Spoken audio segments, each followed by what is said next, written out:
जरा सोचो, तुम एक रूम में एंटर करते हो जहां पे तुम बड़े एक अजीब सी चीज देखते हो। अरे अजीब सी चीज मतलब, अजीब सी चीज मतलब जहां पे कपड़े जो होते हैं वो फ्लोर पे पड़े होते हैं। जो बुक्स होती हैं यानी कि जो किताबें होती है वो उल्टी सीधी सब टेबल पे फैली हुई होती हैं। और डस्ट तो तौबा तौबा हर जगह हर कोने में फैला होता है। अब मान लो तुमसे किसी ने पूछा कि तुम इन सबको इंग्लिश में बताओ, कि तुम कैसे डिस्क्राइब करोगे, कैसे बताओगे इन सबको इंग्लिश के अंदर। नहीं आता ना, अटक गए ना। डोंट वरी, आज मैं तुम्हें सिंपल और इजी वोकेबलरी सिखाऊंगी जो डर्टी हाउस डिस्क्राइब करने में काम आएगी। Hey guys, welcome back to our channel. My name is Fatima and you are watching learn it is English. और जैसा कि आप सभी लोग जान चुके हैं, आज की हम लोग इस वीडियो में बात करने वाले हैं जो डर्टी हाउस होता है उन उसके बारे में, जो वोकेबलरी होती है उन सबको इस वीडियो में डिस्कस करने वाले हैं। वीडियो बहुत ही ज़्यादा इंटरेस्टिंग होने वाली है, वीडियो में एंड तक बने रहना। ऐसी और वीडियोस के लिए मेरे चैनल पर नए हो तो सब्सक्राइब जरूर कर लेना, वीडियो पसंद आए तो लाइक भी कर देना। बिना टाइम को वेस्ट कर दे स्टार्ट करते हैं, let's begin. So in this video we are going to study vocabulary for a dirty house. ठीक है, okay. Easy words, meaning, words and meaning, words भी देखेंगे, उसके मीनिंग्स भी देखेंगे। और essential guide to understanding common terms related to untidiness for learners of all levels। क्या मतलब है इसका? ठीक है, मैं इसमें हम लोग क्या समझेंगे कि डर्टी हाउस के लिए वोकेबलरी, ठीक है, उसके वर्ड्स जो होंगे उसके मीनिंग को भी समझेंगे। और ये एक इसेंशियल वीडियो होने वाला है जो आपकी हेल्प करेगा कॉमन टर्म समझने में। ठीक है, जो गंदगी से रिलेटेड होते हैं और ये लर्नर्स के, और ये हर एक लेवल के लर्नर्स के लिए यूजफुल हैं। तो लेट्स स्टार्ट। सबसे पहला हमारा आता है messy. What does messy mean? Messy का मतलब क्या होता है? तो messy describe something that is untidy, disorganized और not clean. It suggest a lock of order in space और एन आइटम। इसका क्या मतलब हुआ? मैसी का मतलब होता है जो अनटिडी, डिसऑर्गेनाइज या क्लीन ना हो। और इसका मतलब है कि वहाँ ऑर्डर और स्पेस की कमी है। अब अगर अभी भी समझ में नहीं आए तो और इजी वे में बताऊं तो मैसी का मतलब होता है जो चीज़ें ऑर्गेनाइज नहीं हो, यानी कि सही से रखी हुई नहीं हो। मतलब चीज़ें उधर उधर पड़ी हुई हो और रूम क्लीन ना हो। ठीक है, ठीक है। अब इसका एग्जाम्पल क्या दिया है? Imagine walking into a bedroom where clothes are scattered all over the floor, books are bedroom books are piled haphazardly on the desk, and empty snack wrappers lie on the beside table. This is a very messy room। और इसका क्या मतलब है भाई? Example के लिए सोचो, तुम एक बेडरूम में जाते हो जहाँ कपड़े फ्लोर पे इधर उधर पड़े हुए हैं, बुक्स डेस्क पे उल्टी सीधी रखी हुई हैं और एम्प्टी स्नैक रैपर्स टेबल के बाजू में पड़े हुए हैं। तो ये रूम कैसा लगेगा तुम्हें? बिल्कुल ही बहुत ज़्यादा मैसी लगेगा। एक इमेज के रूप में तुम यहाँ पे देख ही सकते हो भाई। में बुक्स इधर उधर फैली हुई हैं, कपड़े आसपास जमीन पे फैले हुए हैं, और यहाँ पे बहुत सी गंदगी हुई है। तो मैसी का सिंपली मतलब होता है बहुत ही ज़्यादा गंदा। ठीक है, तो ये फर्स्ट वर्ड था। आगे बढ़ जाते हैं और देख लेते हैं नेक्स्ट मीनिंग, जिसका मतलब होता है क्लटर। अब क्लटर का मतलब समझेंगे। क्लटर की डेफिनेशन क्या है? पहले तो क्लटर मतलब क्या है? Clutter refers to a collection of things that are scattered or piled up in an untidy way, often taking up too much space. It's usually non-essential items। पहले आपको पूरा बता दूं, उसके बाद हिंदी में बताती हूँ आप लोगों को। Common items, this can include old newspapers, magazine, unused toys, forgotten decorations, or boxes filled with miscellaneous items। Next is examples. Picture a corner of a living room where old newspapers, unopened mail, and several empty shopping bags and stack precariously। That's clutter। मतलब कि clutter मतलब वो सारी चीजें जो scattered या piled up हो अनटिडी तरीके से। ठीक है, यानी कि इसका क्या मतलब है? अगर आपको समझ नहीं आया तो एक्स्ट्रा चीजें जो इधर उधर पड़ी हो और स्पेस ऑक्युपाई करती हो। ठीक है, आप समझ में आ गया होगा। ठीक है, तो ये होता है क्लटर। ये यूजुअली नॉन इसेंशियल चीज़ें होती हैं। एग्जाम्पल के तौर पर जैसे ओल्ड न्यूज़पेपर, पुराने अखबार होते हैं, मैगजीन्स होती है, अनयूज टॉयज मतलब जो खिलौने जो हम यूज़ नहीं करते हैं, भूले हुए डेकोरेशंस या बॉक्सेस जिसमें बहुत सारे आइटम्स भरे होते हैं। ठीक है, अब अगर एग्जाम्पल दे तो एक इमेजिन करो एक लिविंग रूम का कॉर्नर जहाँ पे पुराने न्यूज़पेपर्स, अनओपन मेल और एम्प्टी शॉपिंग बैग्स एक जगह इकट्ठे होके रखे हैं। तो इस कॉर्नर को क्या कहेंगे? Cluttered corner. ठीक है, यहाँ पे आप इसे इस इमेज में देख भी सकते हो। ये तो हमारा क्लटर का मतलब। नेक्स्ट मीनिंग को बढ़ जाते हैं। Extreme अनटिडीनेस। What is a pig pen? A pig pen क्या होता है? A pig pen is an informal and often humorous term used to describe a place that is extremely dirty, messy or untidy, much like a pen where pigs are kept. मतलब कि pig pen जो है वो एक informal funny सा word है जो use होता है बहुत ही ज्यादा डर्टी, मेसी और अनऑर्गेनाइज जगह के लिए, जैसे पिग्स का पेन। ठीक है। एग्जाम्पल क्या है? Think of a children's play room after a full day of play but left uncleaned for a week. OMG. There might be toys strewn everywhere, crumpled snacks wrappers on the floor, spilled juice stains, and random items holding under cushions, hiding under cushions. This room would certainly be called a pig, pig pen. ठीक है, तो example क्या है? एक बच्चे का play room है जहाँ पे वो खेलता है, जहाँ पे क्या क्या पड़ा होगा, जहाँ पे टॉयज इधर उधर पड़े होंगे, स्नैक्स फ्लोर पे गिरे होंगे और जूस के स्टेन्स होंगे और कुशंस के नीचे रैंडम आइटम्स चिपके हुए होंगे। ये रूम को लोग पिग पेन बोलते हैं। आप खुद ही इमेज में देख सकते हो कितना मैसी सा रूम होगा ये। मतलब साफ करो इसको भैया, तो यहाँ से ले जाओ इस रूम को, ऐसा फील होता है हमको। ये होता है पिग पेन। आगे बढ़ जाते हैं और देख लेते हैं साइंस ऑफ नेग्लेक्ट, यानी कि डस्ट एंड कॉबवेब्स के बारे में। अब हम बात करेंगे धूल और जालों के बारे में। डस्ट का मतलब हिंदी में होता है धूल और कॉबवेब्स का मतलब होता है जाले। ठीक है, अब एक एक करके दोनों को समझेंगे। Dust, this refers to any dry particles of earth or other matter that are carried in the air and settle on surfaces, making them appear dull or dirty. It's often gray or white. क्या मतलब है dust का?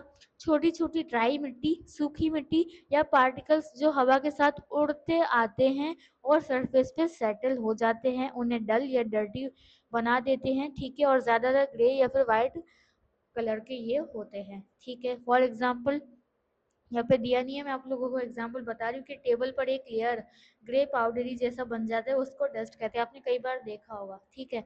Next is cobwebs, यानी कि जाले। So cobwebs, they are delicate, intricate nets spun by spiders, often found in neglected corners, ceilings, or behind furniture. They collect dust and appear as thin gray strands. इसका क्या मतलब है भाई? Spiders के बनाए हुए पतले जाल जो अक्सर नेग्लेक्टेड कॉर्नर्स, सीलिंग्स या फर्नीचर के पीछे मिलते हैं। ठीक है, ये डस्ट कलेक्ट करते करके डरती दिखते हैं। फॉर एग्जाम्पल रूम के कोने में चिपका हुआ स्पाइडर का जाल। ठीक है, ये सब आप लोगों ने देखा ही होगा। जाला किसने नहीं देखा होता भाई? जाला सबने देखा होता है। ठीक है, आगे बढ़ जाते हैं और देखते हैं स्टेन्स एंड स्मजेस। ठीक है, अब हम बात करेंगे निशान की। जो निशान जम जाते हैं ना, तो उनको स्टेन्स और स्मजेस कहते हैं। So, stains. Stains are persistent marks, okay, left on a surface, often by spilled liquids, dirt, or other substances that have discolored the material. For example, a red wine stain on a white carpet or a coffee stain on a mug. क्या मतलब है stand का? कोई permanent या फिर discoloured mark जिसका कोई colour नहीं होता, जो लिक्विड या सब्सटेंस गिरने से सरफेस पे बन जाता है। ठीक है, यानी अपने अक्सर देखा हो तो मिरर होता है, मिरर अपने वॉश बेसिन के बाहर या बाथरूम के बाहर मिरर होता है, तो उसमें जब पानी चला जाता है गलती से या पानी का हाथ लग जाता है तो वहाँ पे निशान बन जाते हैं, तो उसी को स्टेन कहते हैं। ठीक है, जिसका कोई कलर नहीं होता। ठीक है, जो लिक्विड या सब्सटेंस के गिरने से सरफेस पे बन जाता है। ठीक है, अब एग्जाम्पल क्या है इसका? व्हाइट कारपेट पे रेड वाइन का दाग। ठीक है, या फिर ये स्टेन है। ठीक है, अब हम बात करेंगे स्टंज की, सॉरी स्मज की। स्मज मतलब क्या होता है? Smudges are dirty marks often caused by friction और कांटेक्ट विद ऑयली और greasy substances, commonly found on smooth surfaces like glass और पॉलिश फर्नीचर। ठीक है, अब इसका क्या मतलब होता है भाई? डर्टी मार्क्स जो फ्रिक्शन या कांटेक्ट से बनते हैं, मोस्टली ग्रीसी चीजों से और स्मूथ सरफेसेस पे ये दिखाई देते हैं। फॉर एग्जाम्पल क्या है यहाँ पे? Fingerprint sponges on a clean window on a mirror after someone has touched it. मतलब कि मिरर या ग्लास पे फिंगरप्रिंट्स के निशान, ये स्मजेस है। ठीक है, अब आपने कोई मिरर को सपोज करो साफ किया, उसके बाद आपने वहाँ पे हाथ लगाया तो वहाँ पे ना निशान बन जाते हैं, आपकी फिंगरप्रिंट्स बन जाते हैं। ठीक है, तो उसी को हम स्मजेस कहते हैं। आगे बढ़ जाते हैं और आगे की इंटरेस्टिंग चीजें देख लेते हैं। नेक्स्ट आता है हमारा क्लॉग्ड ड्रेन्स, यानी कि जो जालियों में बाथरूम की जो जालियां होती है, जो नालियां होती है जिसमें जिससे पानी जाता है, उनका क्लॉग्ड हो जाना, यानी कि उनका जम जाना, बंद हो जाना, मतलब कि वहां से पानी नहीं जाना। Mean something is clogged, it means is blocked और फुल। ठीक है, क्या मतलब है? जब पाइप या ड्रेन ब्लॉक हो जाए। ठीक है, preventing the normal flow of liquids or other materials. This term is most commonly used for pipes and drains. Example, after many showers, a buildup of hair and soap scum can completely block the plug hole, leading to a clogged drain where water drains up very slowly or not at all. क्या मतलब है इसका? जब pipe या drain block हो जाता है और लिक्विड का नॉर्मल फ्लो रुक जाता है, मतलब कि नॉर्मली क्या होता है, बाथरूम में जो ड्रेन्स लगाए जाते हैं उनमें से नॉर्मली अपने आप पानी चला जाता है, लेकिन जब क्या होता है, जब शावर के बाद यानी नहाने के बाद हेयर्स होते हैं और जो साबुन का फोम होता है वो जमा हो जाता है, उससे पानी प्लग हो जाता है और उससे निकाल उसी की वजह से पानी का फ्लो जो है वो नॉर्मल नहीं रहता, उससे कहते हैं क्लॉग्ड। ठीक है, यानी कि एक जगह पानी का सही से फ्लो ना होना, उसको ही कहते हैं हम क्लॉग ड्रेन्स। ठीक है, यहाँ पे आई होप इस वीडियो में आपने कुछ तो नया सीखा ही होगा। अब बात कर लेते हैं आगे की चीज़ें की। Cleaning actions, wipe, scrub and sweep, यानी कि पोछा लगाना, साफ घसना और झाड़ू लगाना, ये तो सबने ही सुना होगा। अब सबसे पहले हम लोग बात करेंगे वाइप की। So to clean a surface by rubbing it with a cloth, sponge or piece of paper, often used for light dirt or spills। मतलब कि क्लोथ, स्पॉन्ज या पेपर से रब करके सरफेस क्लीन करना। ठीक है, लाइट या फिर डर्ट के लिए, लाइट डर्ट के लिए जहाँ पे थोड़ी सी धूल होती है वहाँ के लिए ये यूज होता है। फॉर एग्जाम्पल, टेबल पे जूस गिर गया तो क्लोथ से वाइप कर दिया। ठीक है, मान लो आप डाइनिंग टेबल पे खाना खा रहे थे, बैठ कहाँ से आपकी गलती से जूस गिर गया या पानी गिर गया या कुछ भी गिर गया, तो आप कपड़े से उसको वाइप कर दोगे, उसको कहते हैं वाइप करना। ठीक है, नेक्स्ट होता है scrub. To clean something by rubbing it hard with a brush, sponge और scrubber, especially to remove stubborn dirt. मतलब कि ब्रश, स्पंज या स्टोन से हार्ड तरीके से रब करना, करके क्लीन करना। ठीक है, स्टबर्न डर्ट के लिए जो जिद्दी दाग होते हैं उनको हटाने के लिए यूज होता है। फॉर एग्जाम्पल, बाथरूम टाइल्स पे स्टेन है, ब्रश से स्क्रब करने पड़ते हैं। ठीक है, बाथरूम में अक्सर स्टेन्स जम जाते हैं यानी दाग जम जाते हैं, तो उनको क्लीन करने के लिए हम लोग हार्पिक वगैरह का यूज करते हैं, फिर ब्रश से जो स्टेन जमे होते हैं उनको स्क्रब करते हैं। ठीक है, घसते हैं, बेसिकली घसना। ठीक है, next word is sweep. Sweep मतलब झाड़ू लगाना। ठीक है, टू क्लीन द फ्लोर और ग्राउंड यूजिंग अ ब्रूम और brush to push dirt and dust into a pile.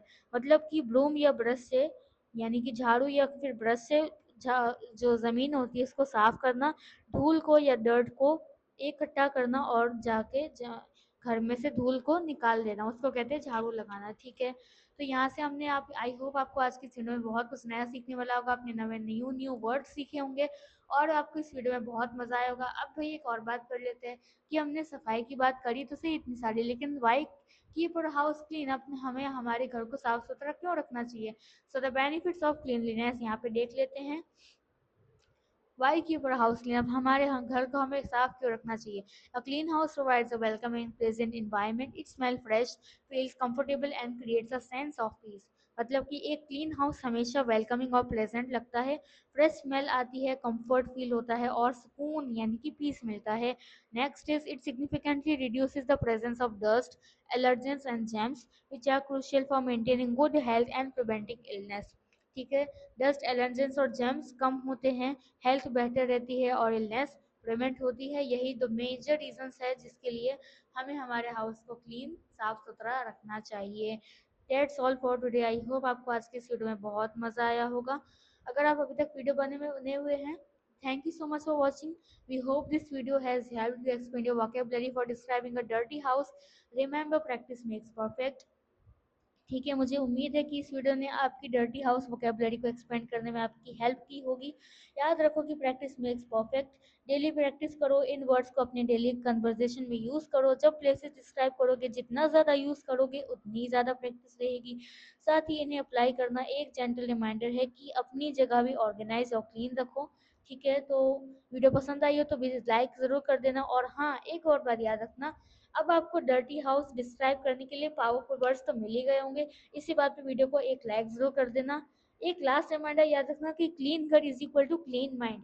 ठीक है, अगर वीडियो पसंद आई हो तो अपने फ्रेंड्स और फैमिली के साथ शेयर कर दो। अभी तक वेट कर रही हो, चैनल पर नए हो तो सब्सक्राइब नहीं किया है तो अभी सब्सक्राइब के बटन को प्रेस करो। मिलते हैं अपने नेक्स्ट वीडियो में एक और यूजफुल टॉपिक के साथ।